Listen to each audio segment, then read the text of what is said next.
2 లక్షల రూపాయల కంటే ఎక్కువ రుణం ఉన్న రైతులు ఆ మొత్తాన్ని బ్యాంకులకు చెల్లిస్తే వారికి రుణమాఫీ చేస్తామన్నారు మంత్రి ఉత్తమ్.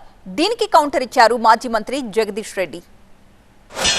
8 లక్షల అకౌంట్లు 2 లక్షల కంటే ఎక్కువ రుణం ఉన్న వాళ్ళకి మా ప్రభుత్వ పాలసీ ప్రకారం జియో ప్రకారం 2 లక్షల కంటే ఎక్కువ ఉంటే 10,000 ఉన్నా 20,000 ఉన్నా 50,000 ఉన్నా మీరు వెంటనే అది కట్టేసేయండి.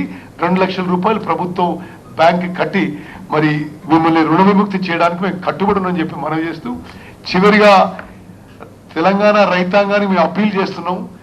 ఈ మోసపూరిత బీఆర్ఎస్ పార్టీ పెద్దల మాటలు నమ్మొద్దు. 2 లక్షల రుణం పైన ఉన్న రైతులు మీరు మిగతాయి కడితే మేము వేస్తాం. ఎంత ద్రోహం, ఎంత మోసం! నువ్వు వేసే 2 లక్షలు వేయి, ఆ రైతు ఆ బ్యాంకర్ చూసుకుంటారు. మిగతాది రెన్యువల్ చేయాలంటే మిగతాది కడితే చేస్తా అంటాడు బ్యాంకర్, కట్టుకుంటాడు ఆ రైతు. ఏదైనా ఇబ్బంది ఉన్నాయని 4 రోజులు ఆలస్యంగా కట్టుకుంటాడు. కానీ నువ్వు వేసినాక నేనే ఇస్తా అనేది ఏంది? ఇది ఎంత దుర్మార్గమైన కండిషన్ ఇది!